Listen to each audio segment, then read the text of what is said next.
esse é o tema de hoje e eu quero chamar a sua atenção para que você, se possível, pegue sua caneta, pegue o seu caderno de anotações, se você tem um, se não tem, você deve imediatamente, o mais rápido possível, adquirir um caderno de anotações. E toda vez que você for assistir a uma das nossas palestras, a uma das nossas ministrações, você deve estar preparado com sua caneta, com o seu caderno, né? E porque é interessante você anotar. Deixa eu te dizer uma coisa, nós, vestidos por esse corpo biológico que nós temos, se conhece, nós temos mais, é claro, mas vamos falar só de 5 sentidos, né? Os 5 sentidos naturais conhecidos aí por todo mundo, não é verdade? Você tem a visão, você tem o olfato, você tem o paladar, você tem o tato e você tem a audição. No meu caso, eu alcanço você pela audição, pela visão, verdade? Agora, quando você utiliza o tato e pega uma caneta e escreve alguma frase que eu diga, alguma observação que você acha interessante, porque tem coisas que eu digo que é interessante para um e não é para o outro, e vice-versa, né? Então você vai lá e escreve uma referência, escreve uma base da onde eu tirei aquilo, escreve o tema e tal. O que acontece? Você está ouvindo, você está vendo e você está escrevendo, consequentemente, a tua evolução no entendimento em relação aos olhos iluminados às coisas espirituais, para as coisas espirituais, será um entendimento um pouco mais evoluído do que aquela pessoa que só ouve ou daquela pessoa que só ouve e vê, porque você está exercendo 3 dos 5 sentidos, tá bom?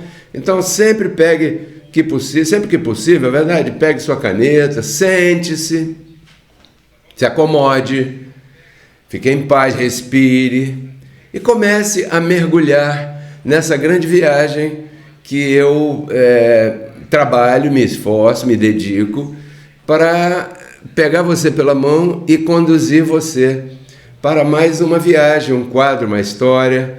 Nós temos uma senda que a gente chama de senda da vida, preparada por Deus para que a gente ande nessa senda. E essa senda, o dia que a gente meio acerta caminhar nela, nós somos felizes. Mas às vezes, por causa do nosso avatar, a gente escorrega, a gente sai um pouco do caminho, certo? Verdade. E quando a gente sai um pouco do caminho, é claro que as coisas não poderão sair à la plenitude. Por quê? Porque o que foi preparado para você chama-se boas obras, preparadas de antemão, uma boa senda, um bom caminho, aonde você vai ter sucesso, aonde você vai desenvolver aquilo que você tem como dom da parte de Deus, aonde você vai ser feliz, se divertir trabalhando, que para você não vai ser nenhum trabalho, porque você gosta, você ama, esse é o teu dom, essa é a tua senda, esse é o caminho que você tem que trilhar, cuidar, proteger, guardar tudo isso aí. Caramba, que bacana! Mas às vezes, por causa do avatar, a gente desliza, a gente comete erros, a gente vacila, a gente não obedece à senda da vida. E então, como essa senda é o caminho preparado de antemão para a gente caminhar, e a gente tem a possibilidade de desobedecer, porque as coisas da carne são opostas às do Espírito, as do Espírito são a senda da vida, mas as coisas da carne são as coisas da carne, de Romanos capítulo 8, verso 3, ou então em Gálatas 5:19, depois você pesquise ali. Peraí, deixa eu dar aqui uma escorregadinha aqui para o lado da prostituição. Isso é obra da carne, verdade? A senda da vida não tem essa vontade, mas a obra e o caminho da carne sim tem, verdade?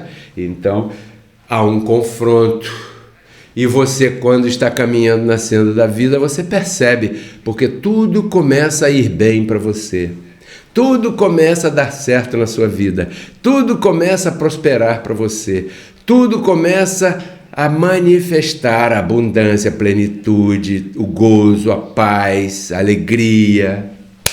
Alô? Então vamos no ponto 6? Vamos. Ponto 6 é rápido. Pedro Kelly, você ensina que as pessoas devem semear, não é verdade? Eu falei, claro. No videogame, quando o avatar vai produzindo e caminhando, ele vai ganhando, entre aspas, armas extras. E aí, essas armas que ele ganhou no caminho, que ele semeou ali no caminho, ficam ali acumuladas, ajudam o avatar em momentos difíceis que ele não pode lutar sozinho. Às vezes aparece um inimigo gigantesco. Então, o meu avatar vai lá no depósito de armas que ele conquistou e semeou para conquistá-las durante o caminho, escolhe uma arma poderosa e vai lutar contra aquele inimigo gigantesco e tem a possibilidade de vencer. Isso é semear na sua vida. Quando você semeia uma boa palavra, você colhe esse resultado. Quando você semeia uma boa amizade, você colhe esse resultado de boa amizade. Quando você semeia uma boa educação para os seus filhos, você colhe deles o resultado dessa boa educação semeada para os seus filhos.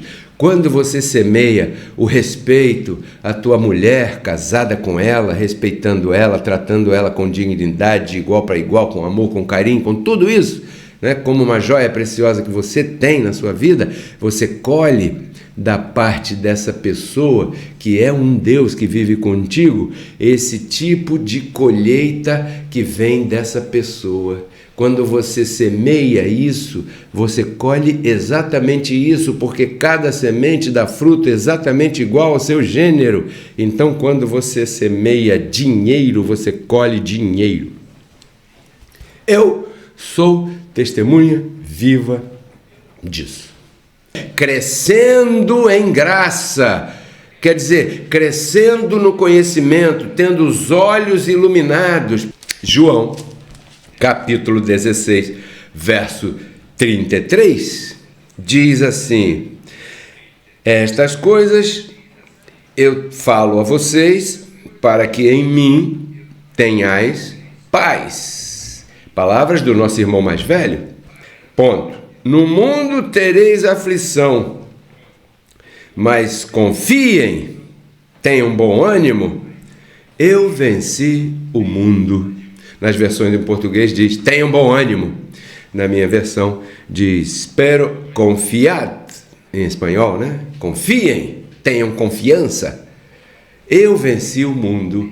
Jesus falou que na vida da gente, a gente ia ter lutas que lutar. A gente luta para acordar cedo, como você luta para acordar todo dia, 5:30 da manhã, para acompanhar teu filho, Caio Alejandro, para a escola. Você luta para educar o outro, que foi aprovado num concurso maravilhoso.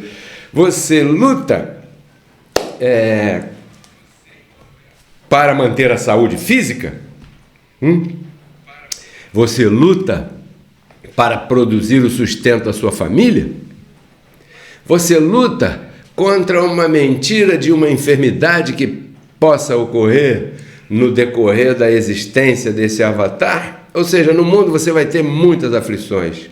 E essas aflições podem se travestir de um divórcio, uma falência financeira, ou uma traição de uma amizade muito querida que você pensava e acreditava nela. Você vai ter aflições, filho. Agora, quando você confia nessas palavras, quando você mantém o bom ânimo e você vence aquele inimigo, aquela aflição, então você respira e passa para outro nível. Em Romanos capítulo 8, verso 18, Eu tenho por certo que as aflições do tempo presente, Romanos capítulo 8, verso 18, não são comparáveis com a glória vindoura que em nós há de se manifestar. Presta atenção. O avatar, ele passa por tribulações, por dificuldade, por necessidade, por situações que Jesus chamou de aflições. Verdade? Verdade. Essas aflições são aqueles inimigos que vêm atacando ele toda hora. Agora, quando ele vence e luta e mantém o bom ânimo e vence esses inimigos contra os quais ele está lutando, essas tribulações que vêm, e é elevado a um outro nível, falando do avatar, do bonequinho. Ele diz, então, esse outro nível é maravilhoso, porque agora o bonequinho já pode voar, agora ele já tem armas especiais, agora ele já tem um tipo de escudo que protege ele de outras coisas que antes ele não tinha. Então, é exatamente o que diz aqui. As aflições que a gente passa hoje, quem sabe alguém está passando aflição, não são comparáveis com a glória que se manifestará na sua vida amanhã. Eu estou falando aqui para essas câmeras, com essas luzes, só esses colaboradores que aqui estão, mas na verdade eu estou chegando a milhares de pessoas neste momento. E eu não sei quantas dessas pessoas serão alcançadas por essas palavras que eu ministro aqui. Então, no mundo tereis aflições enquanto estiverem nele, é verdade. Quer dizer, então, que as tribulações e as aflições, elas vêm e vão, né? O apóstolo Paulo escreveu aqui um dia que as aflições são momentâneas e passageiras. A nossa vida, enquanto estamos aqui, nós estamos chamados a lutar contra tudo isso através do nosso avatar, que é a nossa carne. E essas lutas só vão terminar quando esse avatar deixar de ser. Às vezes, eu sei no jogo que eu vou levar um golpe, porque ali está se apresentando um inimigo contra o qual eu tenho que lutar. Então, às vezes, eu sei que eu vou levar um golpe. E também, Pedro Kelly, eu estou com o controle na mão e eu sei como evitar aquele golpe que eu estou prestes a levar daquele meu inimigo. Mas eu não sei o que acontece, que por algum motivo, às vezes, eu não consigo evitar e aquele inimigo me dá um soco no meio da cara e o meu avatar cai para trás desmaiado.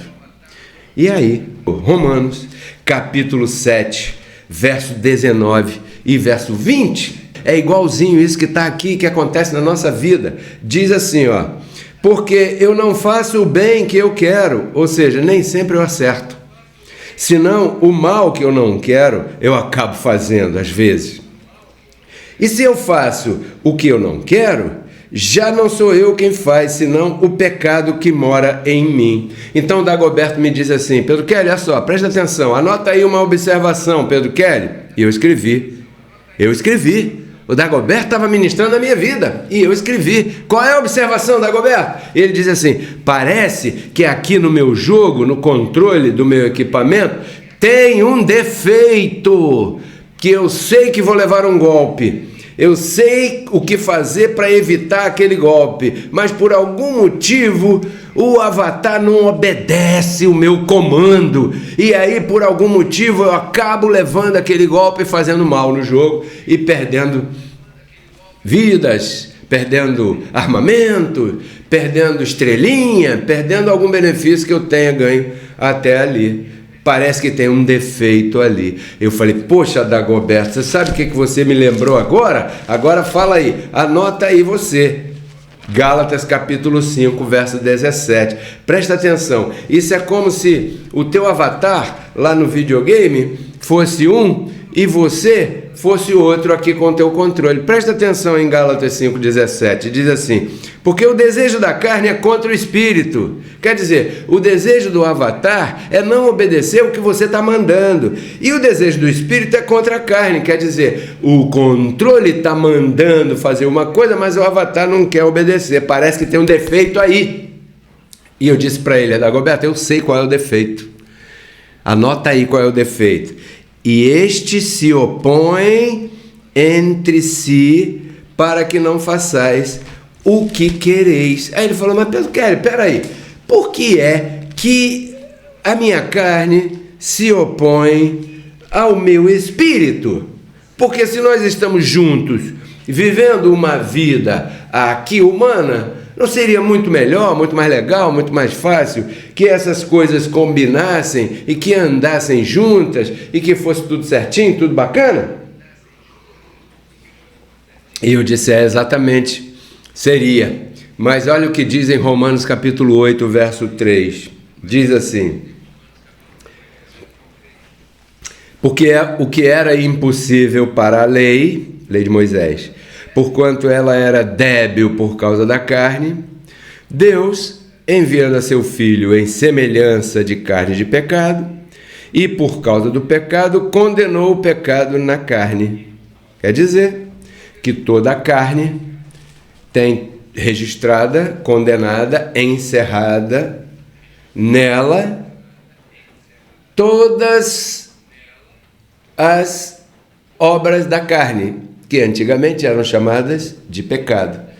Portanto, a carne não pode se conformar com as coisas do Espírito, porque as coisas do Espírito são puras e as coisas da carne são impuras. E o Dagoberto se assustou e ele falou: Pedro Kelly, você está dizendo que eu sou impuro e puro ao mesmo tempo?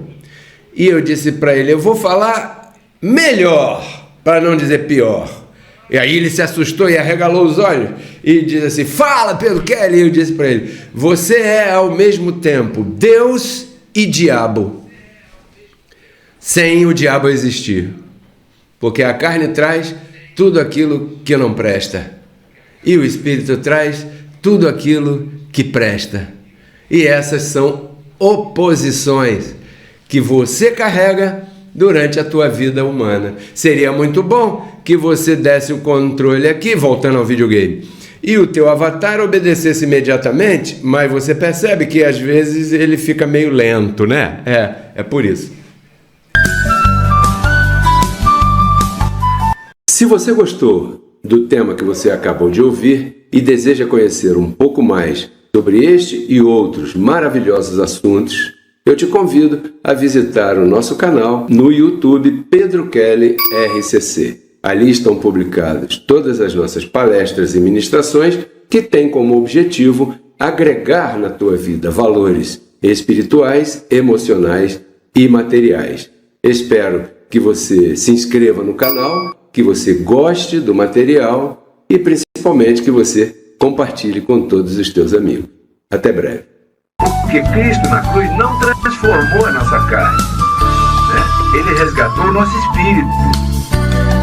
A Bíblia diz que Deus estava em Cristo reconciliando consigo os seus filhos, né? E nos entregou a palavra da reconciliação. E a palavra da reconciliação é essa que nós pregamos.